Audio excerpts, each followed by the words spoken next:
कुछ दिन के बाद ये खबर आएगी, जब टिकट का बंटवारा हो जाएगा तो फिर ये भी खबर क्षेत्र में आएगी कि मनीष कश्यप को भले टिकट नहीं मिला तो कोई बात नहीं, पार्टी इस बात पे मोहर लगाई है कि चलिए हम आपको डायरेक्ट एमएलसी बना देंगे। मैंने दर्जनों लोगों को ये बात कहा था कि वो आदमी नॉमिनेशन भी नहीं भरेगा भाई, चुनाव लड़ने की बात करिए, चुनाव लड़ने की बात छोड़िए, वो आदमी नॉमिनेशन तक नहीं भरेगा। सच हुआ कि नहीं हुआ? तो वो भविष्यवाणी करते हैं कि 180 दिनों के अंदर सरकार गिरा दूंगा। तो मैं भी आपके चैनल पे भविष्यवाणी कर रहा हूं कि 180 दिनों के अंदर सरकार गिराने की बात करने वाले मनीष कश्यप को अगर 180 दिन के अंदर बीजेपी ने लात मार के नहीं निकाला तो फिर आप हमसे सवाल पूछिएगा करके। अभी मैं इनसे बात करूंगा, उससे पहले आप एक छोटा सा क्लिप देखिए। कुछ दिन के बाद ये खबर आएगी, जब टिकट का बंटवारा हो जाएगा तो फिर ये भी खबर क्षेत्र में आएगी कि मनीष कश्यप को भले टिकट नहीं मिला तो कोई बात नहीं, पार्टी इस बात पे मोहर लगाई है कि चलिए हम आपको डायरेक्ट एमएलसी बना देंगे। अब आप एक क्लिप तो देख लिए होंगे, अब इनसे हम बातचीत करते हैं और कुछ सवाल करते हैं। आपको कैसे पता था कि बीजेपी मनीष कश्यप को तो अपने पार्टी में रख लेगी, स्टार प्रचारक के रूप में काम करवाएगी, और इतना ही नहीं ये भी कहे कि मनीष कश्यप को टिकट लोकसभा का तो मिलने वाला है नहीं, उससे उन्हें एमएलसी बनवाया जाएगा? और मुझे पता था इसलिए मैंने बताया था। और हाँ, आप इतना ही पे मत समझिए, मैंने कहा था और आज से महीनों पहले आपसे ही कहा था कि मनीष कश्यप को बीजेपी ना तो लोकसभा का टिकट देगी, ना उसे चुनाव लड़वाएगी, उसे स्टार प्रचारक के रूप में प्रयोग करेगी।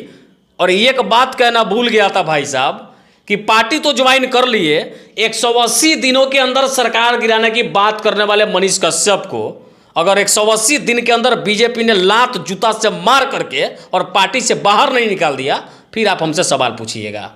मैं उस आदमी के भविष्य के बारे में जानता हूं, मुझे बहुत कुछ पता है।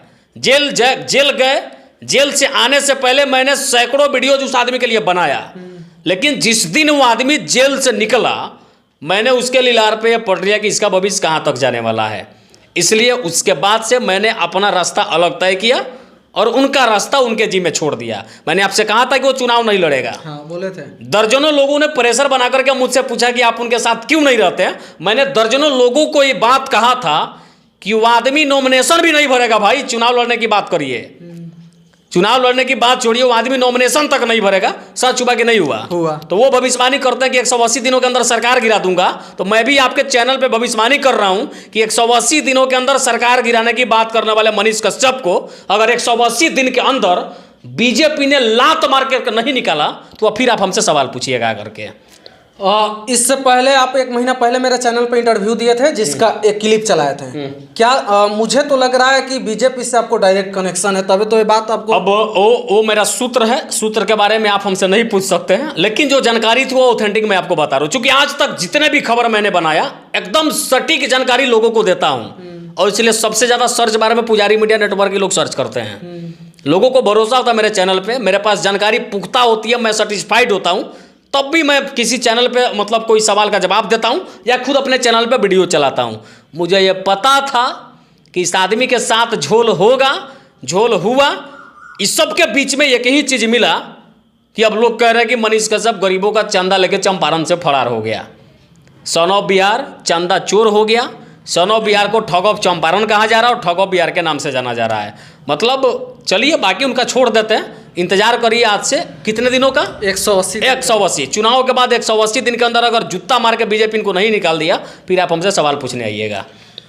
जिन गरीबों से मनीष कश्यप लाखों रुपए का चंदा लिए, क्या मनीष कश्यप को उन गरीबों को जिन गरीबों से मनीष कश्यप लाखों रुपए का चंदा लिए, मनीष कश्यप को रुपया नहीं लौटा देना चाहिए? जब बीजेपी उसके एक एक पाई का हिसाब इस आदमी से पूछा जाएगा। चंदा चोर इसलिए हम भी कह रहे हैं कि मुझे नहीं पता था किसने किसने चंदा दिया, लेकिन ये जरूर पता है कि लोगों ने उसे चंदा दिया। ऐसा इसलिए वो खुद वीडियो बनाया कर रहा था कि लोग मुझे चंदा भेज रहे हैं कि आप चुनाव लड़िए। माँ के सामने लिफाफा खोल खोल के बता रहा था कि मेरी माँ के पास लिफाफा आया, लोग 151 रुपये, 110 रुपये, कुछ लोग 15,000, कुछ लोग 10,000 रुपये दिए हैं चुनाव लड़ने के लिए। चुल्लू भर पानी में डूब जाने की जरूरत है। जिस संजय जायसवाल को पानी पी पी के गाली देते थे, कोसते थे कि यह विकास नहीं करता है, अब उसी व्यक्ति का चुनाव प्रचार करना है, शर्म उनको लगेगा कि नहीं लगेगा? बिल्कुल लगेगा। उनको दूध से नहलाया गया था, इस क्षेत्र में दूध से नहलाया गया था।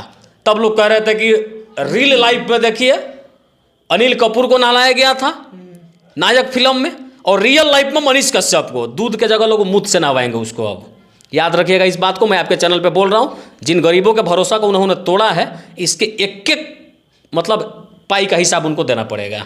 गरीबों का तो चंदा लेकर के चंपारण से फरार हो गए। एक और मामला उनके सामने आया है, उनके बारे में खुलासा हुआ है। आयांश के मामले में लगभग वो करोड़ों रुपए घोटाला कर लिए थे। आयांश में पूरा बिहार यह जानना चाहता है, हालांकि कुछ लोगों का कॉल रिकॉर्डिंग भी मेरे पास है। मैं चलाऊंगा, एक एक वीडियोज को चलाऊंगा और आप पे भी इंटरव्यू दूंगा।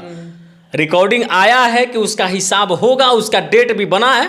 इंतजार करिए, कुछ दिन का बिता, उसके बाद उस आदमी से हिसाब लिया जाएगा। बिहार ये पूछेगा कि जिस अयांश के नाम पे आपने करोड़ों रुपए उठाया, वो अयांश जब दुनिया छोड़ के चला गया, आपने एक भी वीडियो क्यों नहीं बनाया? अयांश को बचाने के लिए जो रुपए इकट्ठा हुए, तो रुपए कहाँ हैं? रुपए किसके पास है?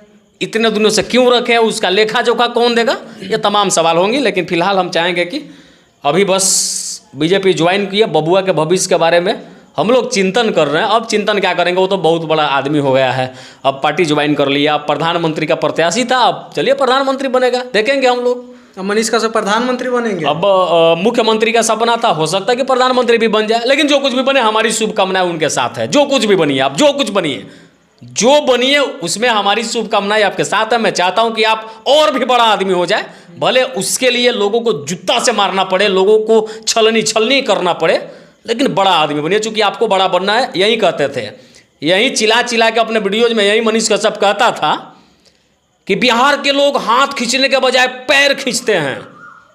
कहता था कि नहीं कहता था? हर वीडियो में। लेकिन ससुरा जब तुमको थोड़ा सा लोग प्रोत्साहन दिया, तुमको आगे बढ़ाने का प्रयास किया, तुमको नेता बनाने का काम किया, तो तुमने क्या किया? ऊपर चढ़ने के बाद पीछे वाले को लात मार के भगा दिया। इसका जवाब चंपारण की जनता उससे पूछेगी। वो चंपारण आए, एक एक पाई का और एक एक सवाल का जवाब उनको देना पड़ेगा। दिल्ली भागे रहने से तो काम नहीं चलने वाला है, आपको वापस आना पड़ेगा।